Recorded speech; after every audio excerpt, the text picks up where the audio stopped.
বাণিজ্য সম্মেলন, তবে চলতি বছর নয় বিশ্ববঙ্গ বাণিজ্য সম্মেলন। 2025-এর শুরুতেই রাজ্যে বিশ্ববঙ্গ বাণিজ্য সম্মেলন। নবান্নে বণিক সভার সঙ্গে বৈঠকে সিদ্ধান্ত নিয়েছেন মুখ্যমন্ত্রী মমতা বন্দ্যোপাধ্যায়। সেই বৈঠকে আর কি উঠে আসলো বিস্তারিত জানাবে অভিজিৎ, রয়েছে আমার সঙ্গে। অভিজিৎ, তমশ্রী, আজকে রাজ্যের বিভিন্ন বণিক সভার কর্তাদের সঙ্গে মুখ্যমন্ত্রী মমতা বন্দ্যোপাধ্যায়ের শিল্প সংক্রান্ত বৈঠক ছিল এবং সেখানেই বলে দেওয়া হয় যে গত বছর যেখানে নভেম্বর মাসে বিশ্ববঙ্গ বাণিজ্য সম্মেলন অর্থাৎ বেঙ্গল গ্লোবাল বিজনেস সামিট অনুষ্ঠিত হয়েছিল, সেটা এবার এই বছর নভেম্বর মাসে করা হচ্ছে না।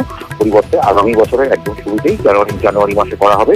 পরিবর্তে এবছর 20 সেপ্টেম্বর থেকে 6 অক্টোবর পর্যন্ত বিশ্ব বাংলা কনভেনশন সেন্টার, রাজারহাটের যে বিশ্ব বাংলা কনভেনশন সেন্টার, সেখানে শোকেস ওয়েস্ট বেঙ্গল নামে একটি প্রদর্শনী করা হবে, যেখানে বাংলার হস্তশিল্প থেকে শুরু করে টেক্সটাইল ইন্ডাস্ট্রি অর্থাৎ বস্ত্র, খাবার, বিভিন্ন জিনিস প্রদর্শিত করা হবে এবং সেটাকেই শোকেস ওয়েস্ট বেঙ্গল হিসেবে প্রদর্শিত করা হবে। বিশ্ববঙ্গ বাণিজ্য সম্মেলন আগামী বছরের শুরুতেই করা হবে, এটাই জানানো হয়েছে। বেশ বেশ।